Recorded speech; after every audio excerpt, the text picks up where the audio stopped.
15,000 అన్నారు. 15,000 అన్నారు. ఇప్పుడు 20 వేస్తుండ్రు, 15 కాదు. 15 కాదు 20 అంటున్నారు. 20 దాకా వేస్తుంటారు. 20 దాకా వేస్తారంట. మరి ప్రతి మహిళకు 1,500 అన్నారు, దాని సంగతి ఏంటంటారు? అవి కూడా వేస్తుండ్రు 1,500 అని, అవి 20,000 వేస్తుండ్రు. అవి కూడా 20,000 వేస్తున్నారు.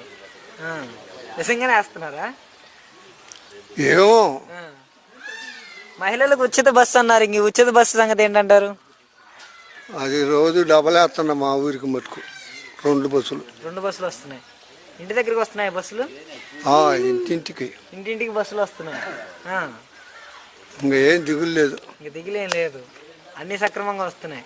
3 గ్యాస్ సిలిండర్లు, ఉచిత గ్యాస్ సిలిండర్లు వస్తున్నాయి. మరి ఇంటింటికి ఇచ్చిండ్రు. ఇంటింటికి ఇచ్చిండ్రు. డబ్బులు పడుతూనే ఉన్నాయా? మరి జగన్ ఉన్నప్పుడు ఎలా ఉండేది, ఈయన వచ్చిన తర్వాత ఎలా ఉంటుంది? జగన్ ఉన్నప్పుడు ఏమంత బాగోలా, ఇలా బాగా పడతాయి. ఈయన వచ్చిన తర్వాత మరి అన్ని ఇస్తున్నారా? చెప్పండి అండి, నిజంగా చెప్పండి, ఎలా ఉంది పరిపాలన తీరు, ఎలా సాగుతుంది అంటారు? ఏమి ఇచ్చిండయ్యా? ఇస్తుండు, పింఛన్ ఇస్తుండు, బియ్యం ఇస్తుండు, ఏమీ లేదు, అసలు ఏమీ లేదు.